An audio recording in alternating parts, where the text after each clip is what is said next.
HGB-nya itu diberikan kepada siapa? Itu pertanyaan penting sebetulnya. Yang dibuat ini justru balik lagi ke zaman penjajahan gitu. Lebih kejam. Artinya justru itu yang ditentang oleh Undang-Undang Pokok Agraria. 75 tahun pun sudah dianggap kelamaan. Kok sekarang menjadi 190 tahun? Ini kan teknik-teknik dulu zaman Belanda untuk mengusir penduduk asli dari tanahnya sehingga tanah itu bisa dikuasai oleh perkebunan-perkebunan Belanda. Jadi ini polanya sama. Itu motif-motif sepenuhnya untuk memfasilitasi pemodal. Itu problemnya. Dan semua pakai aturan mereka. Sama sekarang semua pakai aturan, pakai undang-undang artinya. Di PIK 2 pun terjadi hal yang sama sebagaimana yang terjadi di IKN sebetulnya. Penguasa memberikan semua keleluasaan dengan berbagai kemudahan dengan melalui peraturan perundang-undangan kepada pemodal yang patut diduga keras bahwa pemodal-pemodal ini adalah orang yang memberikan modal dalam kontestasi pada saat Pilpres yang lalu.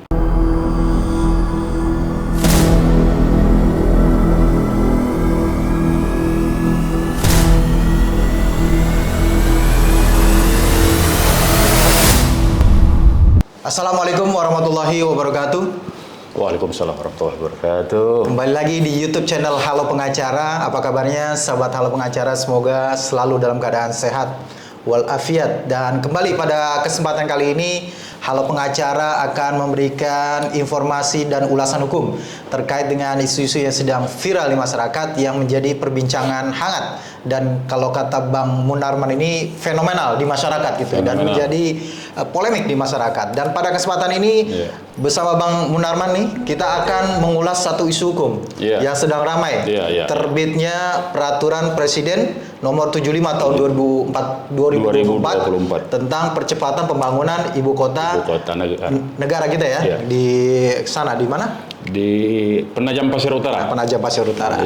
Yang menjadi isu hukumnya adalah Bang, yang ramai dibicarakan di masyarakat itu ada pemberian hak eksklusif jangka waktu HGU selama 190 tahun dengan dua dua siklus ya, dua term. 95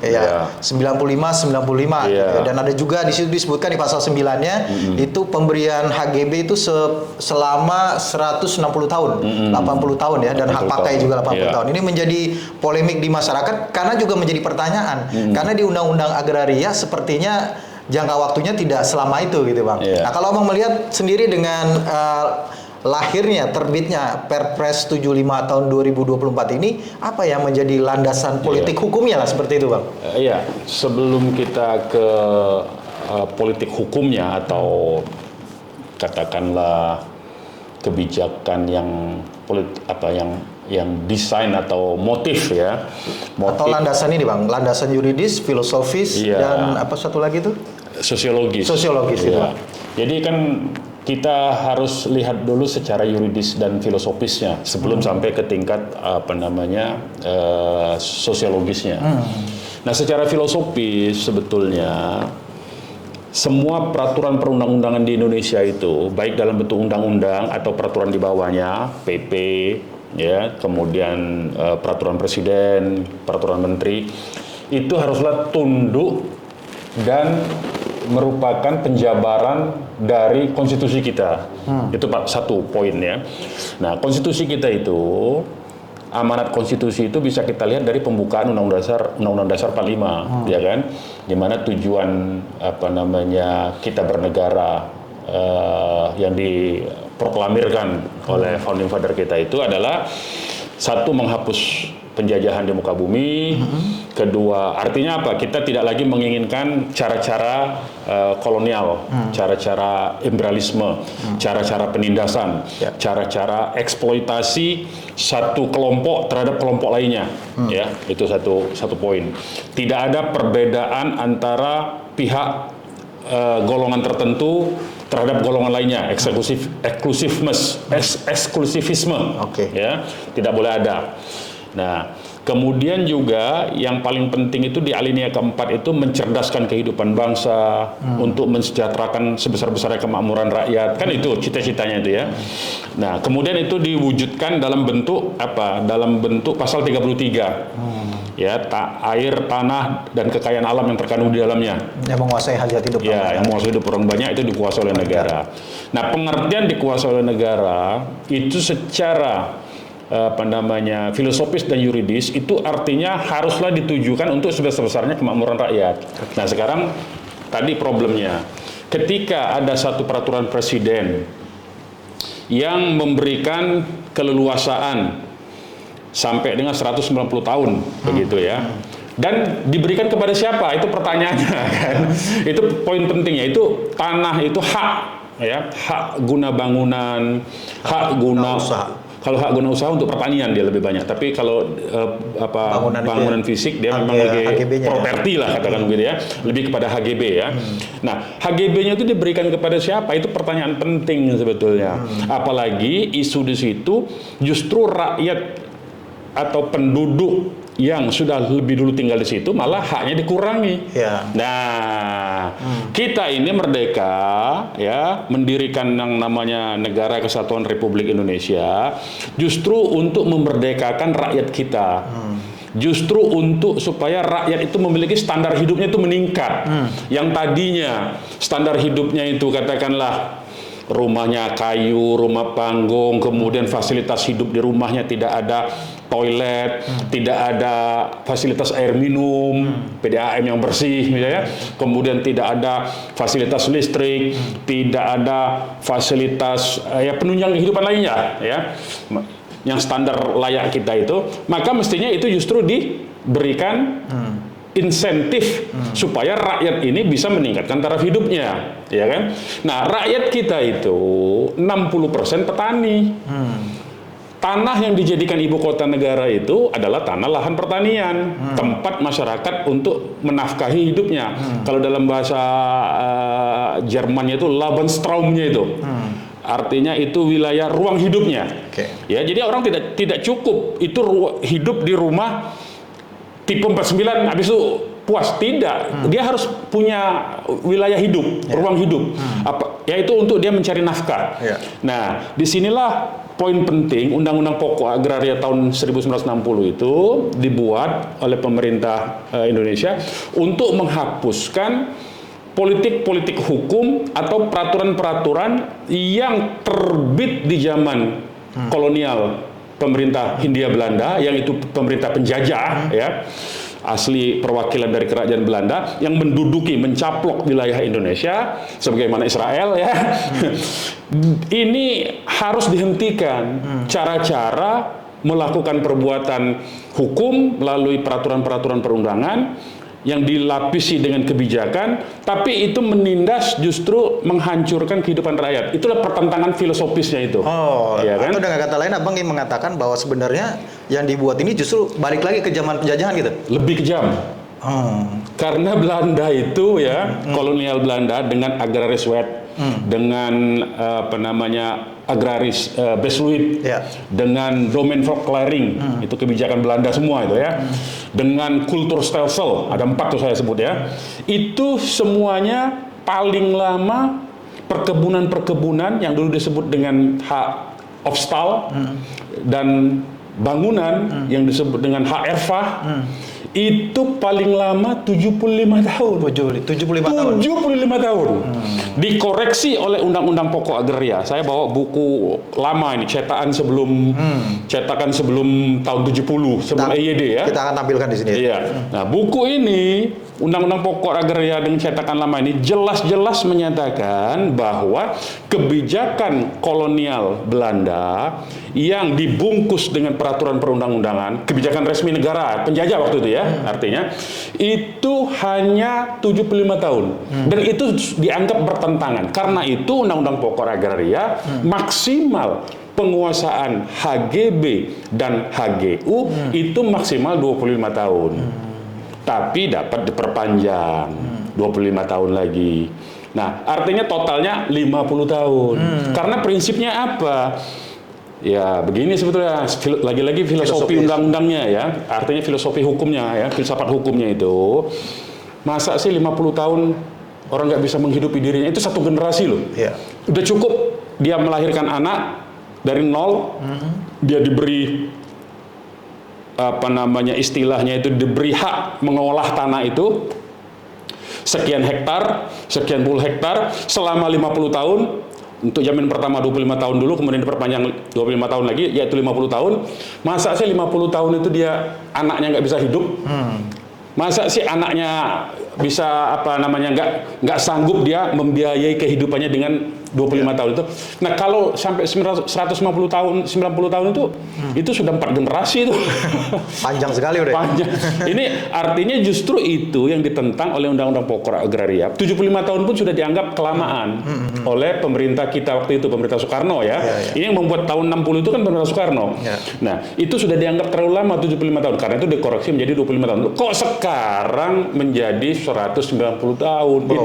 Ini yang membuat artinya rezim penjajah sawo matang, kalau dulu rezim penjajah kulit putih kolonial Belanda, kalau sekarang rezim penjajah kolonial sawo matang ini, kerjanya itu karena di Undang-Undang Pokok Agraria itu salah satu yang mendasari lahirnya itu karena dianggap Undang-Undang Agraris Wet, Agraris Besluit, Domain Verklaring, Kulturstelsel itu sepenuhnya dibuat untuk memfasilitasi pemodal perkebunan-perkebunan Belanda.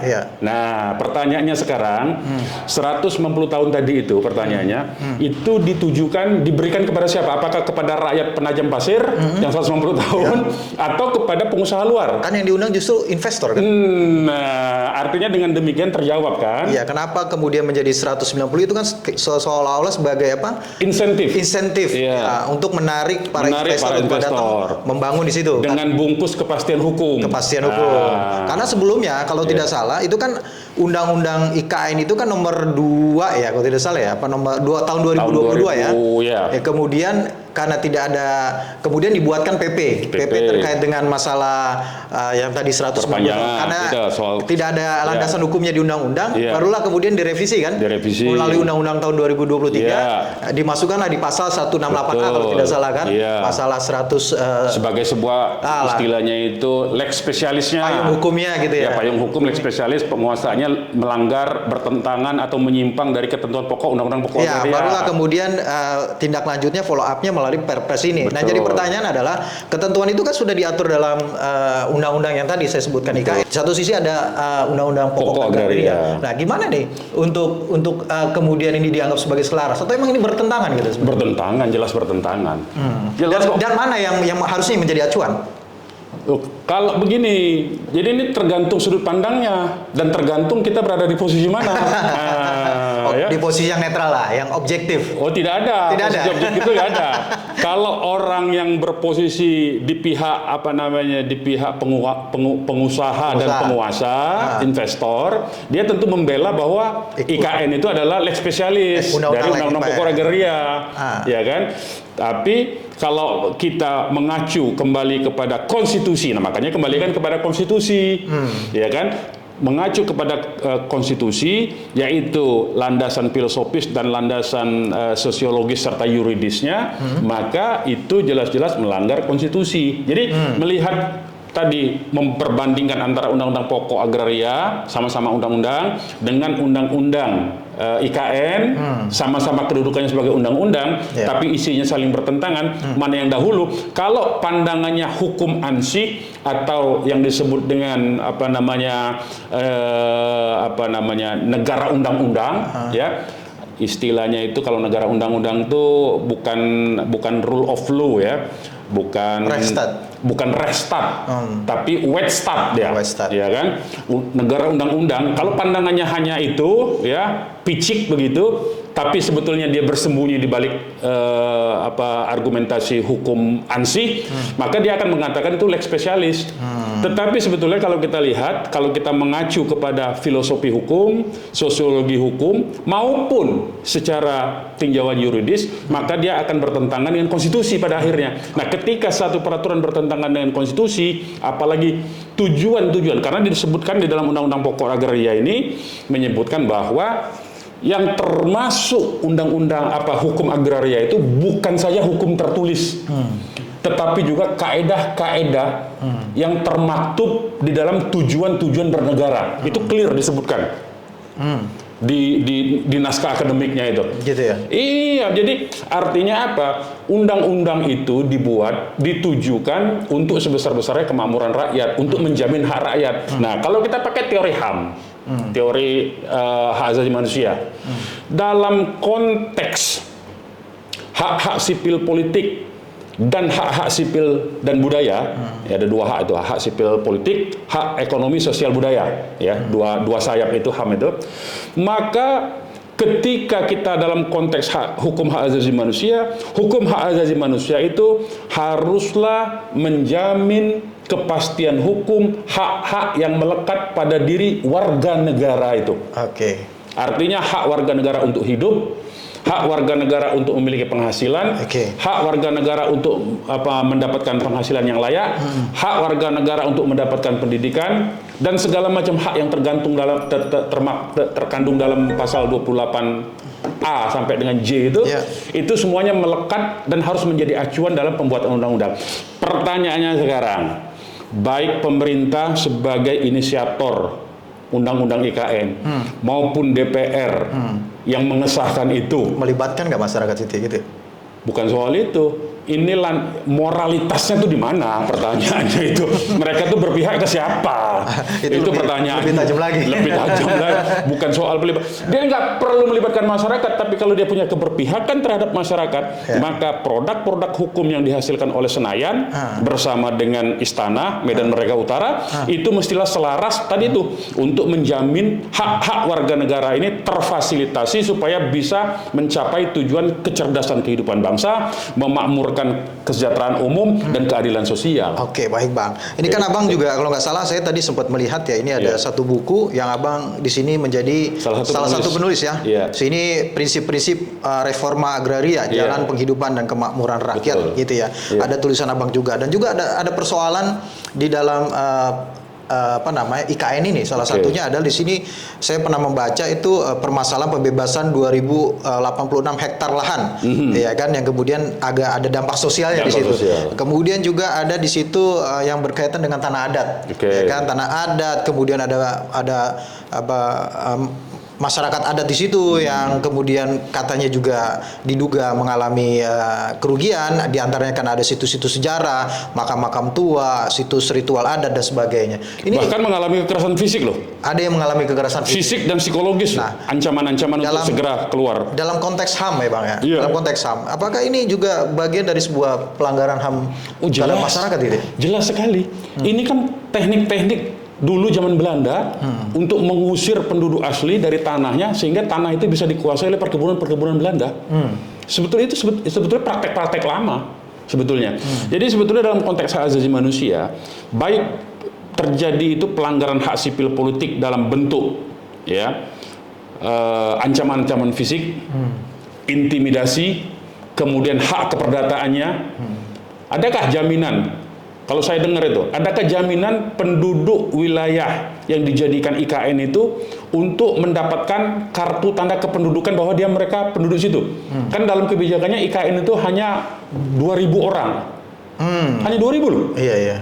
Pembatasan penduduknya itu. Dan itu semua pegawai yang didatangkan. ASN yang didatangkan dari luar situ. Nah, ini kan sudah pelanggaran hak sipilnya. Hak sipil dan politik. Ya, itu pertama. Nah, kedua tadi yang disebutkan soal keterikatan mereka dengan tanah leluhur, keterikatan mereka dengan sejarah nenek moyangnya, kuburan tadi. Betul. Ya kan? Kemudian di situ juga ada perkebunan-perkebunan tradisional mereka. Betul. Ini sudah hilang semua. Ini hak sosial budayanya, ekonomi sosial budaya itu terlanggar semua. Nah, herannya saya itu lembaga-lembaga seperti Komnas HAM yang harusnya memfasilitasi itu, mengadvokasi hal ini bungkam 1000 bahasa. Ada apa, Bang? Ya saya nggak tahu karena memang mungkin mereka sudah terkontaminasi mentalitas bagian dari the ruling class ya. Mentalitasnya itu artinya dia lebih merasa dekat dengan grup atau the ruling class yang berkuasa ketimbang masyarakat yang mengalami penderitaan-penderitaan. Ini kan sebetulnya IKN ini juga terjadi di PIK 2, PSN PIK 2 di Tangerang yang 11 kecamatan maupun di BSD. Jadi ini polanya sama. Nah, Belanda dulu juga makanya dikritik oleh Undang-Undang Pokok Agraria di dalam naskah akademiknya itu motif-motif pembuatan aturan oleh penguasa, dalam hal ini adalah pemerintah, itu motif-motif sepenuhnya untuk memfasilitasi pemodal. Itu problemnya. Artinya negara kita ini sudah masuk dalam perangkap pembangunan ekonomi yang sangat kapitalistik. Jadi menyerahkan proses sumber daya alam, modal kita itu kan sebetulnya tanah itu kan modal untuk pembangunan ekonomi. Tapi dalam konteks ini dalam pengertian baik itu pengertian hakiki maupun pengertian simbolik, memang betul-betul sudah terjadi proses menjual tanah air itu sudah terjadi sebetulnya, ya. Yang itu celakanya justru dilakukan oleh rezim penguasa, menjual tanah air dalam pengertian sebetulnya loh, menjual kepada investor asing dengan jangka waktu 190 tahun tadi. Jangan lupa ya. Belanda itu datang ke Indonesia bukan dalam bentuk pertama kali itu bukan dalam bentuk tentaranya menduduki kita, tapi perusahaan dagangnya VOC loh, ya perusahaan dagangnya itu. Nah VOC itu dulu menyewa kepada sultan-sultan di Nusantara ini, menyewa 1-2 hektar tanah, kemudian dibangun benteng, dan kemudian akhirnya mereka menjajah dengan cara itu. Nah kalau ini terjadi, ya apalagi kalau kita lihat di IKN ini. Orang masuk ke IKN ngambil foto sembarang aja nggak boleh. Nggak boleh. Drone itu nggak boleh, drone nggak bisa. Harus lokasi tertentu. Harus lokasi tertentu yang artinya produksi gambarnya sudah diproduksi oleh otorita IKN dan itu yang harus disebarluaskan, diviralkan. Nah inilah teknik-teknik seperti ini saya kira ya ini sebetulnya bukan hanya terjadi di IKN, di program strategis nasional lainnya seperti PIK 2 dan BSD itu juga begitu. Di PIK itu nggak bisa masuk orang-orang, bahkan dikanalisasi itu, dipagar kiri kanan sehingga tempat pemukiman penduduk itu terjepit. Bahkan bukan cuma pemukiman penduduk, pantai yang itu secara undang-undang dan itu berlaku universal tidak boleh dijadikan milik pribadi, itu dipagar-pagari dengan bambu-bambu tuh di PIK 2 itu. Jadi sebetulnya kita ini sudah banyak sekali mempraktekkan cara-cara yang terjadi atau yang dilakukan oleh negara kolonial atau koloni tertentu ya, dan itu praktek-praktek itu sama persis dengan praktek yang dilakukan oleh yang entitas bernama Zionis, yang bernama Israel tuh. Sama, nggak ada bedanya itu, sama persis itu. Modelnya sama, praktiknya modelnya sama, pengambil alihan, pemaksaan, penggunaan undang-undang. Di Israel kan terjadi begitu juga yang sekarang terjadi itu. Dulu Afrika Selatan dulu itu begitu. Pemerintah kulit putihnya, pemerintah apartheid ya, di bawah siapa Botha segala macam itu ya, keluarga Botha dulu itu kulit putih menguasai Afrika Selatan dan semua pakai aturan mereka. Sama sekarang semua pakai aturan, pakai undang-undang artinya. Melegalkan itu. Melegalkan tindakan-tindakan kezoliman mereka, penindasan mereka, penjajahan mereka itu. Iya, kalau kemarin ada meme yang sempat beredar ya Bang. 17 Agustus 2024, 79 tahun Indonesia merdeka. 11 Juli 2024, 190 tahun Indonesia digadaikan. Ya saya kira itulah cerminan dari protes rakyat kita ini kan. Protes rakyat ini sudah tidak mampu lagi artinya bergerak dalam tindakan fisik. Artinya yang tersisa dari rakyatnya hanya mulut ya. Mulut dan tinggal meme-meme gini. Karena apa? Semua begitu orang protes fisik sedikit itu proses hukum. Seperti yang Senin malam kemarin. Adik-adik kita mahasiswa ketika protes dihajar kan? Nah itu sebetulnya hak sosial politik rakyat kita ini maupun hak sosial ekonominya ya, hak ekonomi sosial budayanya maupun hak sipil politiknya itu udah hancur lebur. Tapi ya itu kembali saya tidak mengerti ya saat ini justru banyak kalau kita lihat buzzer yang saya curiga ini bukan buzzer sebetulnya ini memang by design mereka melakukan kontrak semacam kontrak kerja begitu, ya. Dan itu kan sempat dibocorkan oleh Tempo kan, ya, bahwa ada pejabat tertentu yang mewajibkan pegawai-pegawai mudanya yang bermain medsos untuk memberikan komentar-komentar positif. Dan menghajar yang pengkritik akun-akun pengkritik pemerintah. Nah ini kan pola-pola, ya ini sebetulnya pola-pola yang disebut dalam Gramsci itu pola-pola hegemoni. Jadi mereka memenangkan pertarungan opini itu dengan dengan berbagai macam media, baik itu media sosial maupun media-media elektronik lainnya, yang mainstream maupun yang alternatif ya, mereka gunakan untuk itu. Dan ini sebetulnya ya dalam kategori yang disebut Gramsci sebagai sebuah strategi hegemoni itu, ini sebetulnya penundukan mindset rakyat kita untuk menundukkan secara halus ya, sehingga rakyat ini dijejali dengan kesadaran palsu, menganggap seolah-olah pemerintah ini berhasil. Padahal kalau kita cek ya, pengangguran meningkat, angka putus sekolah meningkat, stunting meningkat, apalagi pajak meningkat. Yang tidak meningkat itu apa? Yang tidak meningkat itu justru gaji tidak meningkat. Penghasilan orang tidak meningkat, malah menurun sekarang ini. Impor meningkat, impor dari luar. Jadi semua ini sudah hancur lebur ya, berbanding terbalik dengan apa yang diomongkan itu melalui berbagai podcast, melalui berbagai sarana corong pendengung mereka atau buzzernya mereka. Itu semua sebetulnya yang mesti terus kita lakukan penyadaran, edukasi terhadap masyarakat bahwa saatnya kita ini memiliki kesadaran, paling tidak kesadarannya dulu ya, kita gugah kesadarannya supaya betul-betul mereka ini memiliki kesadaran bahwa mereka ini sedang ditindas. Ya, kembali lagi Bang, di permasalahan ada pertentangan antara undang-undang IKN dengan undang agraria gitu Bang. Apa yang bisa dilakukan dari segi hukum lah, kita bicara dari segi hukum sebagai bentuk edukasi kepada masyarakat adat khususnya yang merasa dirugikan di sana, atau masyarakat Indonesia pada umum yang juga merasa dirugikan gitu. Ya, saya kira langkah praktis dan taktis itu adalah mengajukan ke MK. Itu satu ya, artinya judicial review gitu ya. Judicial review Undang-Undang IKN itu diajukan untuk dibatalkan. Itu satu. Yang kedua, advokasi yang kedua yang bisa dilakukan, mungkin ini didengar oleh masyarakat setempat atau tim advokasinya, ya, itu bisa mengadukan itu ke Komnas HAM.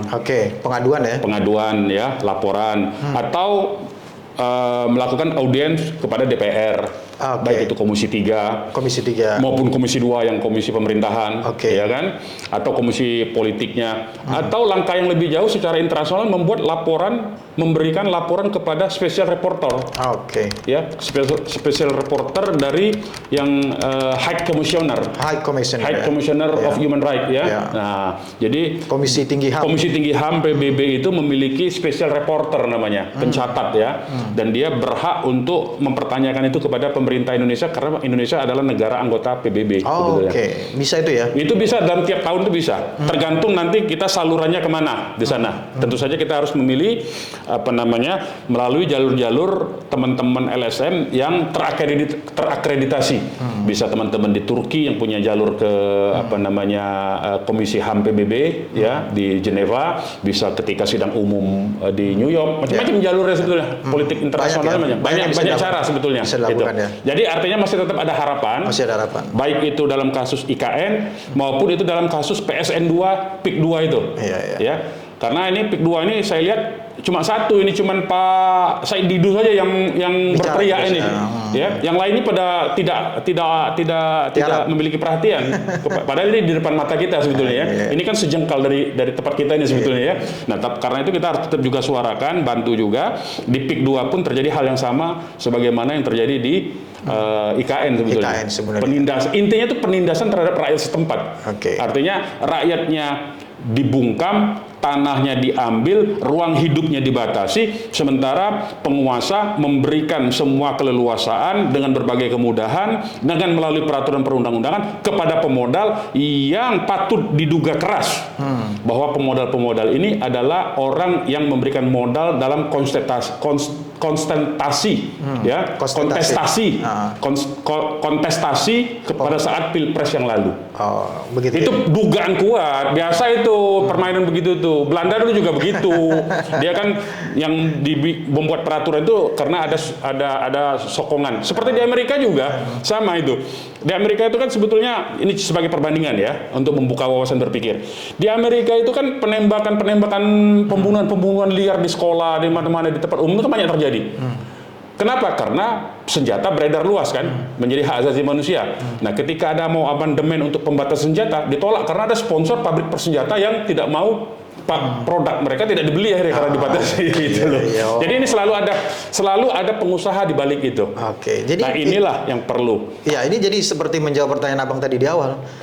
Untuk siapa? Gitu untuk siapa negara ini didirikan? Untuk siapa yang tadi 190 tahun? Untuk siapa juga 190 itu diberikan, 190 tahun itu diberikan? Ya, itu jadi pertanyaan penting dan itu terjawab sebetulnya. Apa tadi jawabannya, Bang? Berarti? Ya bukan untuk rakyat intinya. Untuk pemodal berarti? Untuk pemodal intinya. Ya, ini yang patut kita. Sekarang ini semua ini susah saya ngomong ya. Sebetulnya ini emosinya tingkat tinggi, cuman harus realitasnya begitu. Karena dalam berbagai macam pembuatan perundang-undangan, itu kalau undang-undangnya tidak ada sponsor, itu jalannya kayak siput undang-undang itu. Lama betul lobbynya, bukan. Tapi begitu ada undang-undang yang disponsori oleh pemodal, seminggu kelar, Pak. Seperti Cipta Kerja? Kelar itu Pak kan, cepat sekali itu. Bahkan sudah dibatalkan oleh MK, muncul lagi perpunya dan kemudian disetujui. Nah ini kan ada pemodal di balik itu. Kalau nggak ada pemodal mana bisa itu? Baik Bang. Ini buku apa Bang ini Bang? Jadi ini sebetulnya ini ada banyak. Ini kan riwayat sengketa agraria ya, riwayat yang sebetulnya terjadi pada hari ini. Tapi ini sudah terjadi zaman Belanda dulu. Bahkan sampai dengan tahun 50-an itu masih terjadi. Apa ini buku ini intinya perampasan tanah ya oleh pengusaha melalui kaki tangannya yang terdiri dari aparatur negara ya, merampas hak-hak rakyat ya, menjadi pelindung dari penguasa dan pemodal ya. Kemudian juga ini catatan sejarahnya oleh siapa? Karl J. Pelzer ya, peneliti dia ini ya. Dia mengutip Clifford Geertz segala macam. Kemudian itu ini juga ada buku, sebetulnya kita ini punya undang-undang pembatasan penguasaan tanah. Jadi ada batas luas dan ada batas waktu. Tanah itu prinsipnya, kembali lagi ke soal hukum agraria, kaidah hukumnya itu. Prinsip dari tanah yang dimana tanah itu adalah merupakan modal hidup bagi rakyat Indonesia yang 60% petani. Prinsipnya itu adalah bahwa tanah ini harus dialokasikan untuk kepentingan rakyat petani ini, supaya rakyat petaninya tidak jatuh miskin. Itu satu. Yang kedua,